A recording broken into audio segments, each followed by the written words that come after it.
कह रही थी या टोक रही थी मुझे? मैं अपना ख्याल खुद रख सकती हूँ। अब ये नाटक मत करो मेरे सामने। सास हो सास बनी रहो, मेरी माँ बनने की कोशिश मत करो। हेलो बच्चों, कैसे हो आप लोग? उम्मीद है आप सब ठीक होंगे।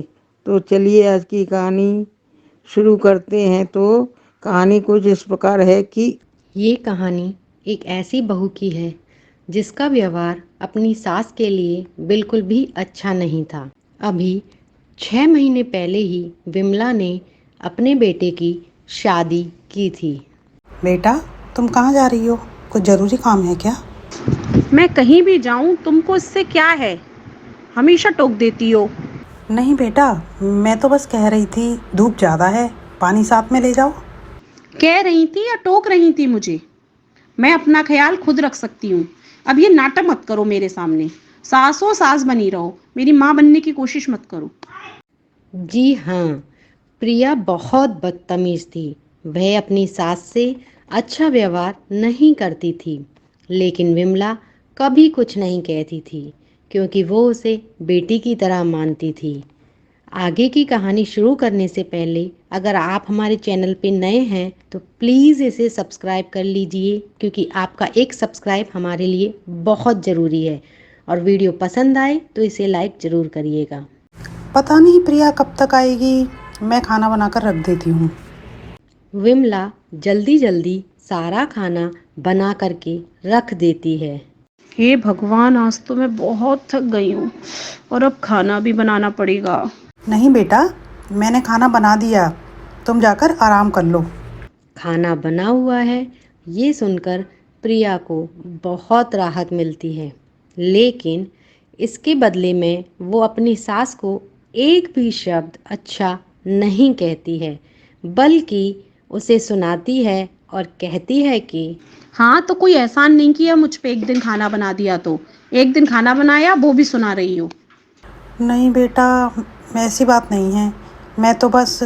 प्रिया अपनी सास की बात को पूरा भी नहीं सुनती और वहाँ से चली जाती है। प्रिया अपनी सास की बात को पूरा भी नहीं सुनती और वहाँ से चली जाती है। फिर एक दिन प्रिया अचानक से कमरे में आते समय गिर जाती है और बेहोश हो जाती है। रघु, जल्दी आ इधर, प्रिया गिर गई। रघु वहाँ भागकर आता है। वो लोग प्रिया को हॉस्पिटल ले जाते हैं और वहाँ डॉक्टर प्रिया को चेक करता है।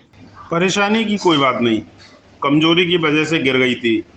कुछ दिन आराम करेगी तो ठीक हो जाएगी। धन्यवाद डॉक्टर साहब, हम इसका पूरा ख्याल रखेंगे। हाँ, ख्याल रखिएगा कि कम से कम एक हफ्ते आराम करें। आप चिंता मत करिए, मैं इस बात का पूरा ख्याल रखूंगी। इसे छुट्टी कब मिल सकती है? हाँ, आप इन्हें अभी घर ले आ सकते हैं। धन्यवाद डॉक्टर साहब। इसके बाद वो दोनों प्रिया को घर ले आते हैं। बेटा, अब तुमको बिस्तर से नहीं उतरना है, कुछ भी चाहिए हो मुझे बताना। हॉस्पिटल से आने के बाद प्रिया कुछ अलग थी।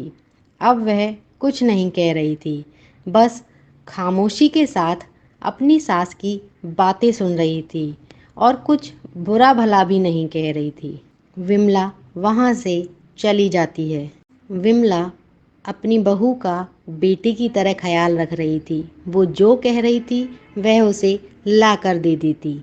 वह उसे बिस्तर से भी उतरने नहीं दे रही थी।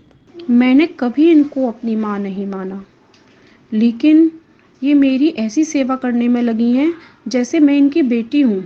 मेरा इतना बुरा बर्ताव के बाद भी मुझसे बुरा नहीं कहा, बल्कि मेरा अच्छे से ख्याल रख रही हैं। तभी वहाँ विमला आ जाती है। अरे, तू बैठी क्यों है? आराम कर। नहीं माँ, अब मैं बिल्कुल ठीक हूँ, मुझे आपसे कुछ कहना है। हाँ बेटा बोल, क्या कहना है तुझे? सबसे पहले तो मैं आपसे माफ़ी मांगना चाहती हूँ।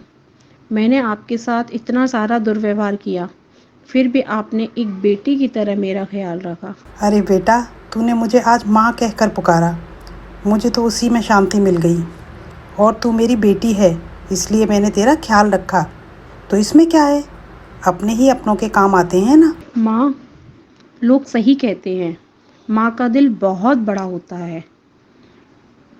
अब से मैं कभी आपसे ऐसी बदतमीजी नहीं करूँगी और अगर करूँ ना तो एक थप्पड़ लगा देना मेरे मुँह पे। हाँ, ये बात तूने सही कही। तो बच्चों, इस कहानी से हमें शिक्षा मिलती है कि हमें बड़ों के साथ कभी भी बदतमीजी नहीं करनी चाहिए। ऐसी मज़ेदार कहानी देखने के लिए हमारे वीडियो को लाइक करें, शेयर करें, हाँ, और हमारे चैनल को ज़रूर सब्सक्राइब करें। धन्यवाद।